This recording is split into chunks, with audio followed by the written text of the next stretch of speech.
Every single book which have toppers suggested, but nothing worked for me. I was like कि नहीं होगा छोड़ देते हैं, नहीं हो रहा है तो क्या फ़ायदा इनको दोबारा पढ़ने से। I would like to thank Study IQ. I got connected to Study IQ. Study IQ ने मेरा मेंस तक मैंने साथ दिया, उसके बाद भी उन्होंने मेरा साथ नहीं छोड़ा। And I have taken this mock at Study IQ. And I would recommend Study IQ. Yes, I will definitely recommend Study IQ. नमस्कार दोस्तों, मैं हूं अमरिंदर पांडे। आप देख रहे हैं स्टडी IQ IAS हिंदी। हम लोग आज उपस्थित हैं आप लोगों के GS सेकंड पेपर के आंसर राइटिंग प्रोग्राम को लेकर। आप मेरे साथ जुड़ते हैं, TTS में मेरे साथ जुड़ते हैं आंसर राइटिंग प्रोग्राम में। और हम लोगों ने भारतीय राज्य व्यवस्था, इंडियन पॉलिटी से जो आंसर राइटिंग करनी थी वो हम लोगों ने पूरा कर लिया था। पिछली क्लास में हम लोगों ने गवर्नेंस से सवाल किए थे और मैंने कहा था कि गवर्नेंस से हम लोग जो है 15 सवाल करेंगे, जिसमें से हम लोग 7 सवालों को ऑलरेडी पिछली कक्षाओं में कर चुके हैं गवर्नेंस से, शासन से रिलेटेड। आज हम लोग शासन से ही रिलेटेड अन्य सवालों को करेंगे, जिसके अंतर्गत जो पहला सवाल है वो मेरी स्क्रीन पे आपको पीछे दिख रहा है।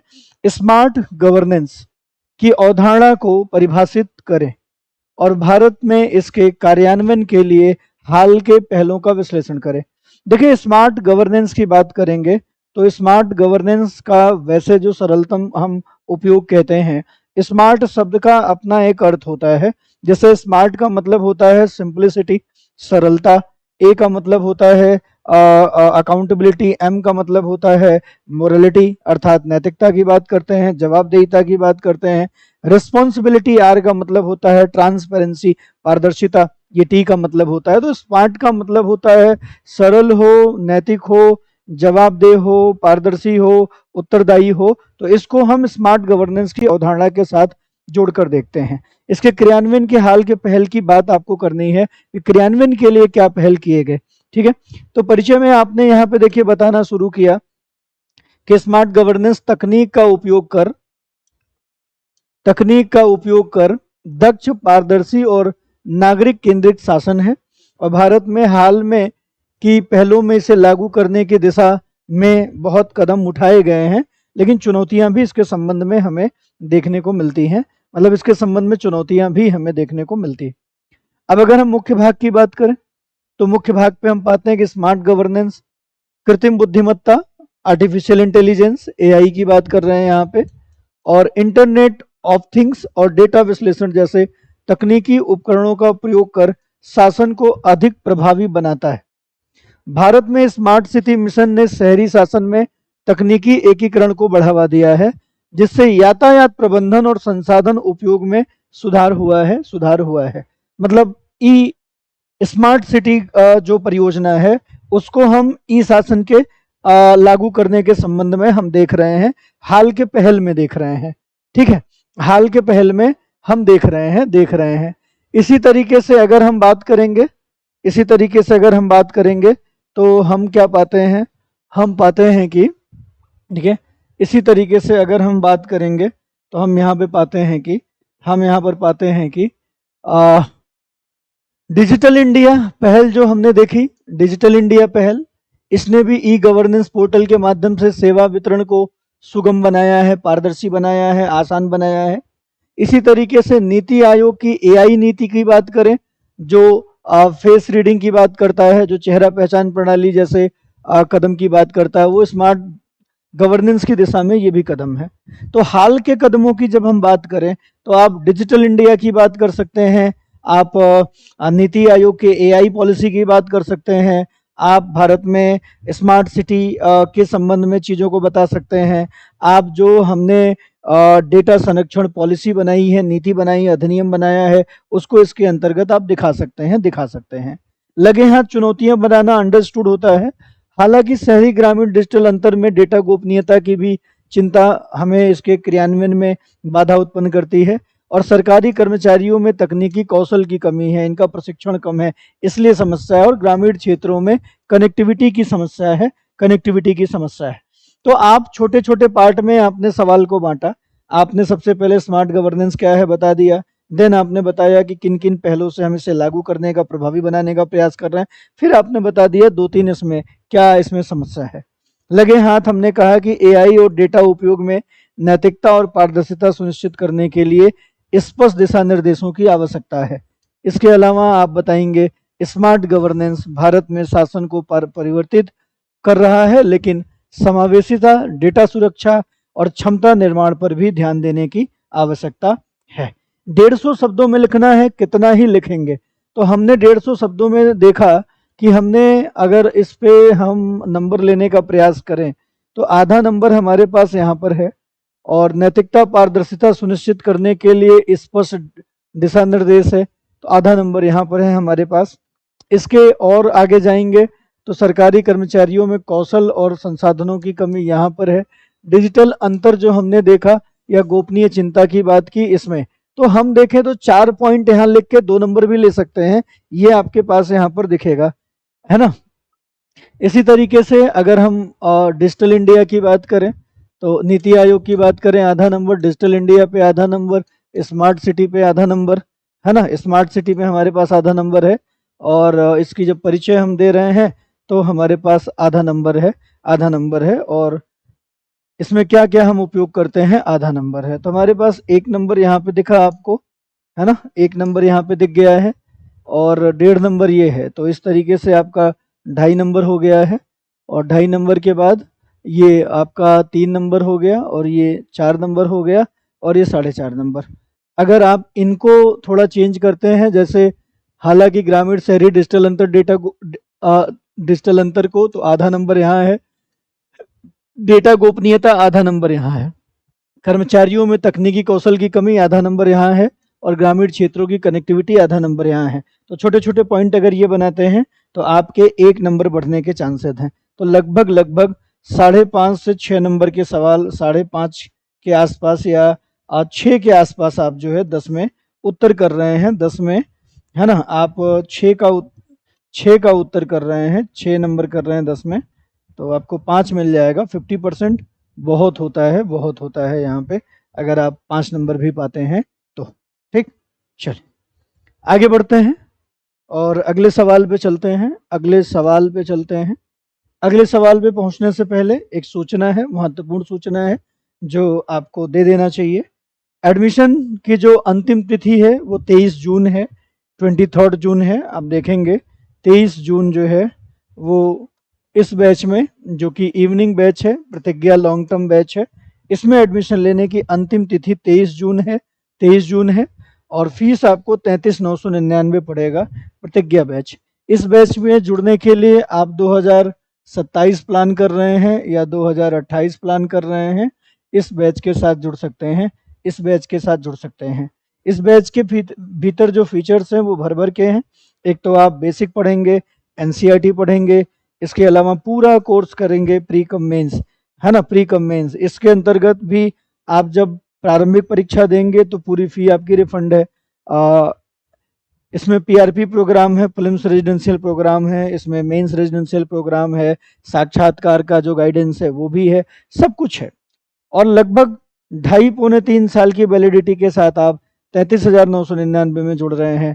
तो एक बार आप समझ सकते हैं कि आप एक बेहतर प्लेटफॉर्म की ओर अग्रसर हैं, एक बेहतर प्लेटफॉर्म की ओर अग्रसर है। चलिए दूसरा सवाल देख लेते हैं गवर्नेंस से। दूसरा सवाल है, भारत में डेटा संरक्षण और गोपनीयता के लिए विधायी ढांचे की आवश्यकता पर चर्चा करें। डेटा संरक्षण बिल के प्रमुख प्रावधानों का विश्लेषण करें। बार बार मैं डेटा संरक्षण बिल की बात कर रहा हूं, तो ये बहुत इंपॉर्टेंट है। डेटा संरक्षण और गोपनीयता डिजिटल युग में महत्वपूर्ण है। भारत में मजबूत विधायी ढांचे की आवश्यकता है, जिसमें डेटा संरक्षण बिल महत्वपूर्ण कदम के रूप में देखा जा सकता है। आगे चलेंगे मुख्य भाग की तरफ। मुख्य भाग में हमें क्या देखना है?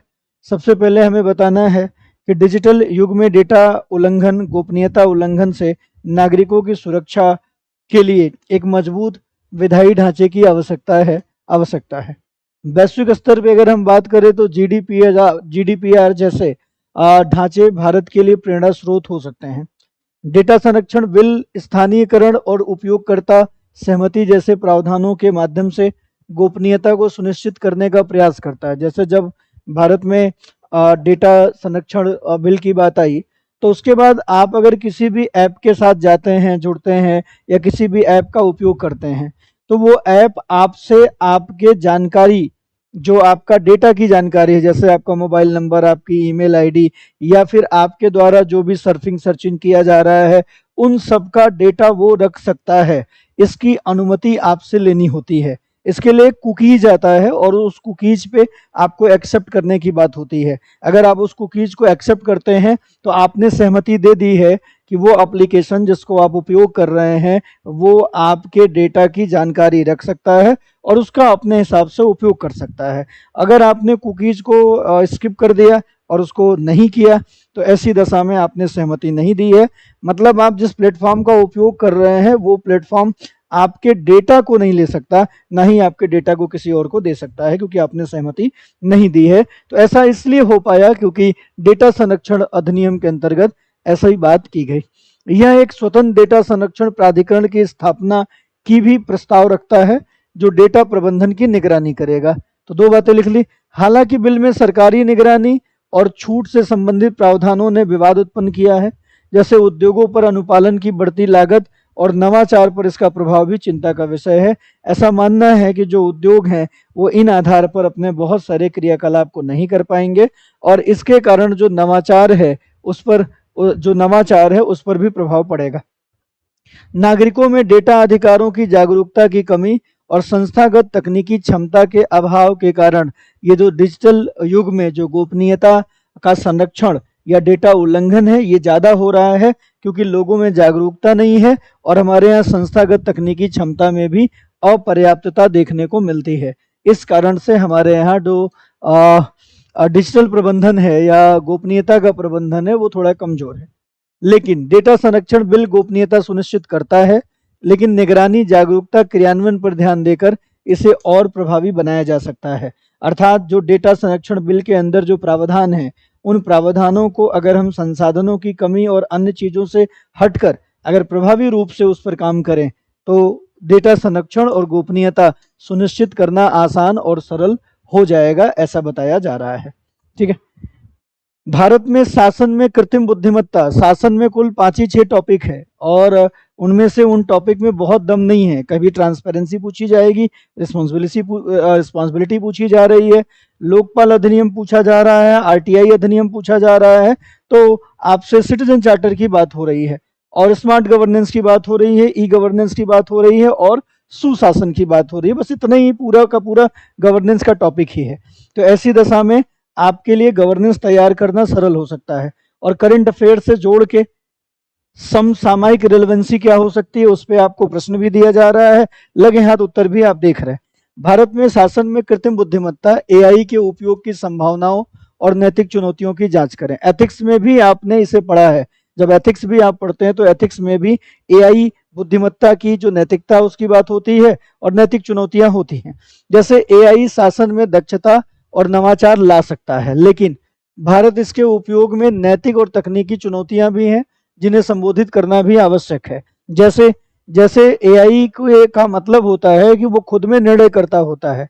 अगर एआई के द्वारा विभेद किया गया, एआई के द्वारा गलत निर्णय लिया गया, उसकी रिस्पॉन्सिबिलिटी, उसकी अकाउंटेबिलिटी किसकी होगी, ये भी डिसाइड करना बड़ा जरूरी है। देखिए, कृत्रिम बुद्धिमत्ता शासन में क्रांतिकारी बदलाव लाने की क्षमता रखती है। यह नीति विश्लेषण और सेवा वितरण को तेज कर सकती है। जैसे पुलिस में चेहरा पहचान या स्वास्थ्य सेवाओं में एआई उपकरणों का उपयोग करके हम चीजों को जल्दी सुधार ला सकते हैं। स्वचालित प्रक्रियाएं समयबद्ध होती हैं, लागत को भी कम करती हैं, जिससे प्रशासनिक दक्षता बढ़ेगी। आप लगातार इसके फायदे बता रहे हैं, आप बता रहे हैं क्रांतिकारी बदलाव होगा और इससे क्या होगा, इससे क्षमता बढ़ेगी, इससे नीतियों का विश्लेषण हो पाएगा, त्वरित वितरण हो पाएगा। उदाहरण हमने दे दिया, स्वचालित प्रक्रियाएं समय कम लेती हैं और लागत की भी बचत करती हैं, जिससे प्रशासनिक दक्षता बढ़ेगी। लेकिन एआई डेटा के उपयोग से गोपनीयता उल्लंघन का भी जोखिम है। ये तो इसकी अच्छाई है, लेकिन प्रॉब्लम क्या है? प्रॉब्लम यह है कि एआई उपयोग से गोपनीयता के उल्लंघन का जोखिम लगातार बना रहेगा, जो नागरिकों के विश्वास को प्रभावित करेगा। ऐसे ही डेटा पक्षपात के कारण एआई मॉडल में भी अन्याय की संभावना एक बड़ी चुनौती है।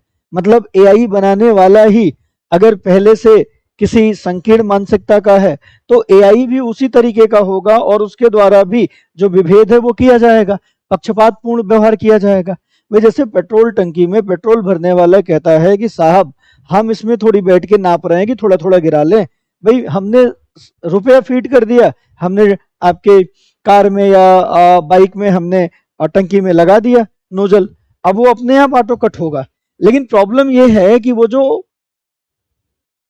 मीटर चल रहा है, अगर उस मीटर में ही पहले से हम कम मानक डाल रखे हो तब तो चोरी मीटर कर रहा है ना। इसमें आदमी की क्या है, आदमी थोड़ी चोरी कर रहा है, उसको तो जितना कह रहा है वो फीड कर रहा है, चोरी तो ऑटोमेटिक हो रही। तो एआई मॉडल में भी यही है कि अगर एआई का डेटा ही पक्षपातपूर्ण हो तो इससे अन्याय की संभावना एक बड़ी चुनौती हो सकती है। फिर आप इसकी जिम्मेदारी अकाउंटेबिलिटी किसकी होगी। एआई आधारित निर्णयों की जवाबदेही सुनिश्चित करना जटिल प्रक्रिया है क्योंकि यह मानव हस्तक्षेप को कम करता है। भारत में एआई विशेषज्ञों और बुनियादी ढांचे की कमी भी इसके उपयोग को सीमित करता है। इसके लिए नैतिक दिशा निर्देशों और स्पष्ट नियामक ढांचे की आवश्यकता है, क्योंकि ये जितनी भी बातें हमने लिखी इनमें अधिकांश बातें नैतिकता से, जैसे जवाबदेही की बात हो गई, विभेद की बात हो गई, ये सब नैतिकता से संबंध रखती हैं। तो ये प्रॉब्लम है ना। इस प्रकार आप देखेंगे तो निष्कर्ष में लिखेंगे कि एआई शासन में बदलाव लाता है, लेकिन गोपनीयता, पक्षपात, जवाबदेही, नैतिक मुद्दों को हल करना भी बहुत आवश्यक है, तभी इसका प्रभावी उपयोग हम कर सकते हैं। चलिए अगले सवाल पे चलते हैं। अगला सवाल है, भारत में ग्राम पंचायतों की शासन संरचना में 73वें संविधान संशोधन की भूमिका का मूल्यांकन करिए। स्थानीय शासन को सशक्त बनाने में इनकी क्या लिमिटेशंस हैं, इनकी क्या सीमाएं हैं, ये बताना है। तो सबसे पहले आप भूमिका में 73वां संविधान संशोधन ग्राम पंचायतों को सशक्त करता है, विकेंद्रीकृत शासन को बढ़ाता है, लेकिन क्रियान्वयन की कमियां स्थानीय शासन को प्रभावित करते हैं। अब सबसे पहले इस सशक्त कैसे करता है, तो 73वां संविधान संशोधन भारत में विकेंद्रीकृत शासन की नींव है, जो ग्राम पंचायतों को प्रशासनिक और वित्तीय शक्तियां प्रदान करता है। आप देखेंगे तो यहाँ पे सामुदायिक जो व्यवहार है उसको देख सकते हैं। जैसे आप देख पाएंगे यहाँ पर कि 33% महिला आरक्षण ने लैंगिक समावेशिता को बढ़ाया है, अर्थात महिला समूह सशक्त हुआ है, जिससे स्थानीय नेतृत्व में महिलाओं की भागीदारी बढ़ी है। ऐसे ही आप देखेंगे तो ग्राम सभाओं ने नागरिकों के निर्णय की प्रक्रिया में शामिल कर दिया है, लोग निर्णय की प्रक्रिया में शामिल हो गए हैं, जिससे ग्राम पंचायतों की अकाउंटेबिलिटी, जवाबदेहिता बढ़ी है। हालांकि अब कहेंगे कि पंचायतों को पर्याप्त धन की कमी के कारण ये अपनी योजनाओं को प्रभावी ढंग से लागू नहीं कर पा रहे हैं। इसी तरीके से और कमियां क्या हैं, जैसे आपने इनके वित्त की कमियों की बात की, ऐसे ही आप पंचायत के जो प्रतिनिधि हैं इनका प्रशिक्षण नहीं है, इनके पास प्रशासन का कौशल नहीं है, इसके कारण पंचायतें प्रभावी नहीं हो पा रही। कई तो राज्य ऐसे हैं जहां पर शक्तियों का केंद्रीकरण ही अभी भी देखने को मिलता है, विकेंद्रीकरण के उद्देश्य को कमजोर करता है। तो ये भी एक समस्या, अर्थात राज्यों को अधिक से अधिक शक्तियां दी गई हैं कि वो पंचायतों को सशक्त करें, लेकिन राज्य नहीं कर रहे हैं। ऐसे में ग्रामीण नागरिकों में अपने अधिकारों की जागरूकता की कमी भी इसके लिए जिम्मेदार है।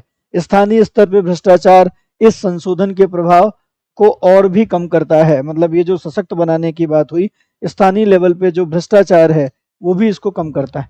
तो प्रॉब्लम क्या है, आपने यहां से देखा कि है ना, आपने यहां से देखा कि ये समस्याएं हैं, चुनौतियां हैं, इसके ऊपर इसके सशक्तता का आधार था। 150 शब्द में इतने ही पक्ष खोल सकते हैं आप। 73वां संशोधन ने स्थानीय शासन को सशक्त किया, लेकिन वित्तीय स्वायत्तता, क्षमता निर्माण और जागरूकता को बढ़ाकर ही हम इसे और प्रभावी बना सकते हैं। ठीक है, अगला सवाल क्या है, भारत में शहरी शासन में सुधार 74वां संविधान संशोधन के प्रभाव का विश्लेषण करें। स्मार्ट सिटी मिशन के साथ इनका तालमेल कैसे हो सकता है। अब इसमें बुद्धि लगाने की जरूरत नहीं, छोटी छोटी बातें लिखनी। अब 74वां संविधान संशोधन का परिचय देंगे और स्मार्ट सिटी मिशन के साथ तालमेल शहरी शासन को बेहतर बनाया जा सकता है। मुख्य भाग पे जाएंगे, सबसे पहले बताएंगे कि शहरी निकायों को संवैधानिक दर्जा प्रदान किया, नगर पालिकाओं को प्रशासनिक वित्तीय शक्तियां दी, वार्ड समितियों को स्थानीय स्तर पर नागरिक की भागीदारी बढ़ा दी। स्मार्ट सिटी मिशन ने शहरी शासन में तकनीक, बुनियादी ढांचे को एकीकृत करके आप देखेंगे तो यातायात, अपशिष्ट प्रबंधन, संसाधन उपयोग में सुधार कर दिया। ऐसे ही स्मार्ट सिटी परियोजना का डेटा विश्लेषण, देखिए स्मार्ट सिटी परियोजना का डेटा विश्लेषण 74वां संविधान संशोधन के तहत शहरी नियोजन को और प्रभावी बना सकता है। हालांकि नगर पालिकाओं के पास जो अपर्याप्त धन है और जो इनकी स्वायत्ता की कमी है, ये योजनाओं को लागू करने में कठिनाई देंगी। प्रशिक्षित कर्मचारी नहीं है, तकनीकी कौशल की कमी है, ये एक बड़ी बाधा है।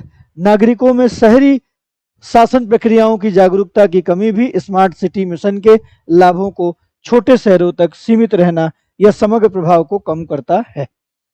निष्कर्ष में ये स्मार्ट सिटी मिशन के सशक्त करते हैं, लेकिन वित्तीय स्वायत्ता, समावेशिता, जागरूकता का अभाव इसे कम करता है। अतः इसे प्रभावी बनाने के लिए इन्हें मजबूत करने की जरूरत है। ये है उत्तर।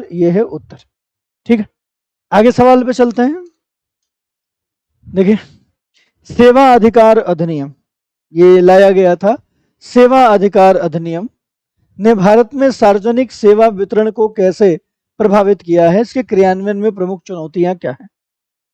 तो सेवा अधिकार अधिनियम ने समयबद्ध सेवा वितरण सुनिश्चित किया, लेकिन क्रियान्वयन में चुनौतियां और समावेशिता इसको प्रभावित करती है।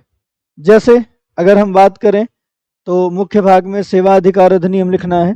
सेवा अधिकार अधिनियम ने भारत में सार्वजनिक सेवा वितरण को क्रांतिकारी रूप से सुधार लाया। ये समयबद्ध सेवा प्रदान करने का दायित्व निभाती है, जिससे नागरिकों की संतुष्टि बढ़े। जैसे पासपोर्ट, ड्राइविंग लाइसेंस जैसी सेवाएं समयबद्ध तरीके से पारदर्शी रूप से मिल पाए। दूसरा, पारदर्शी प्रक्रियाओं ने भी जवाबदेही को मजबूत किया है। हालांकि ग्रामीण क्षेत्रों में इस अधिनियम के प्रति जागरूकता की कमी इसके उपयोग को सीमित करती है। ऐसे ही डिजिटल और भौतिक बुनियादी ढांचे की कमी भी इसके प्रभाव को कम करती है, विशेषकर दूर दराज क्षेत्रों में। सरकारी कर्मचारियों में कौशल और प्रेरणा की कमी भी इसमें बाधा डालती है। शिकायत निवारण तंत्र की कमजोरी भी इसमें बाधा डालती है, और राज्यों में असमान क्रियान्वयन भी इसकी प्रभावशीलता को कम करता है।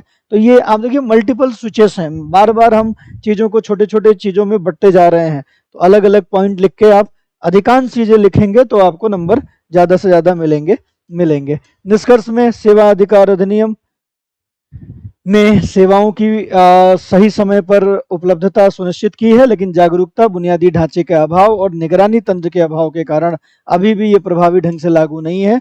अतः इसे लागू करने की जरूरत है। अगला, भारत में भ्रष्टाचार विरोधी उपायों की प्रभावशीलता का मूल्यांकन कीजिए। मतलब हमने भ्रष्टाचार को रोकने के क्या उपाय किए हैं, और इसमें कह रहा है कि लोकपाल और लोकायुक्त अधिनियम की सीमाओं पर प्रकाश डालिए।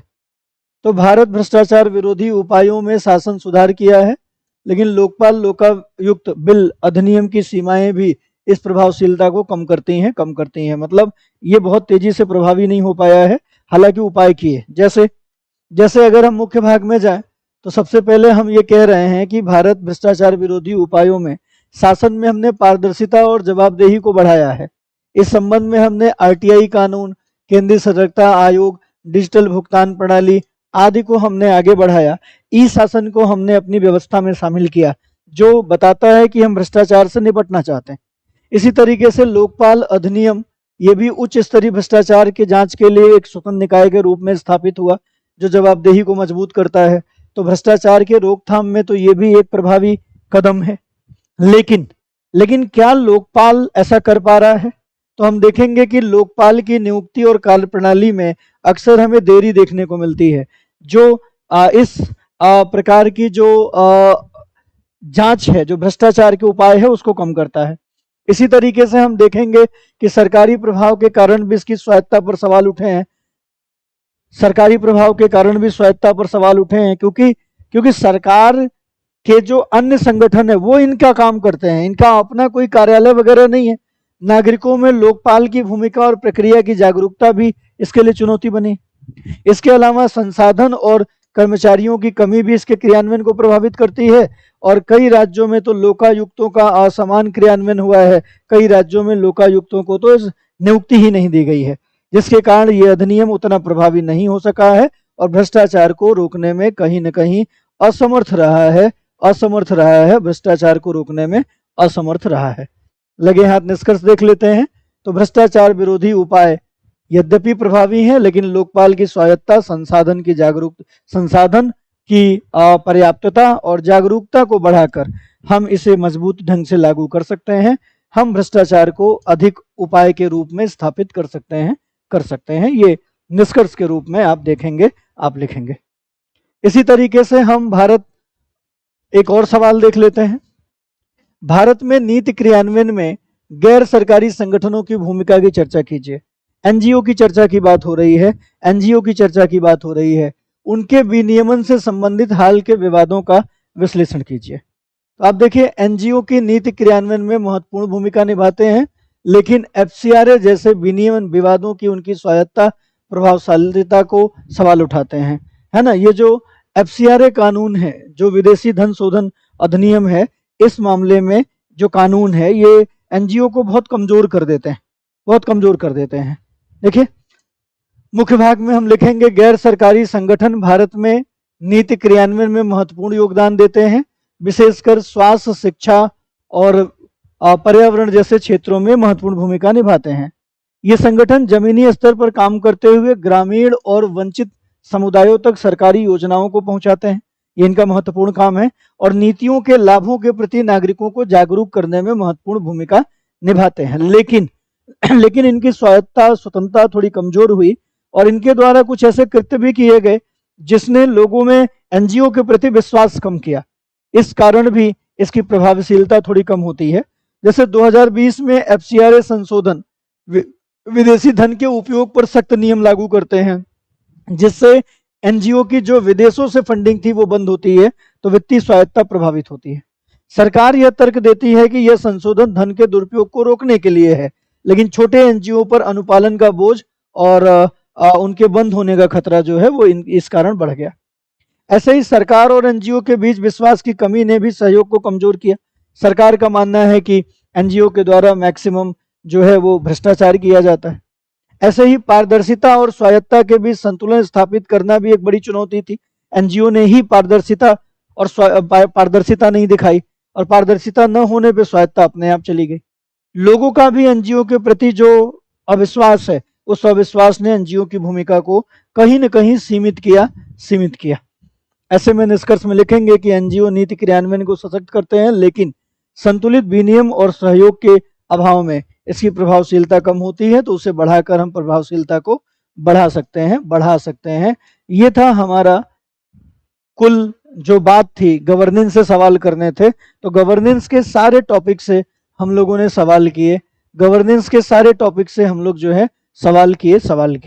ठीक है, तो एक बार फिर मैं आपको बता दूं कि प्रतिज्ञा जो लॉन्ग टर्म बैच है, जो 2026 या 2027 के लिए जो विद्यार्थी चाहते हैं एडमिशन लेना, 23 जून इवनिंग बैच में एडमिशन लेने की अंतिम तिथि है, और 33,999 में आप लॉन्ग टर्म बैच के साथ जुड़ सकते हैं।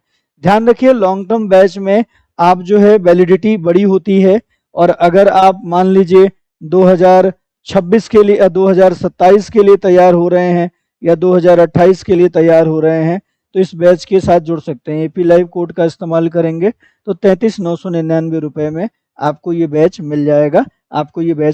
ठीक है, ध्यान रखिएगा, एडमिशन की अंतिम तिथि 23 जून है।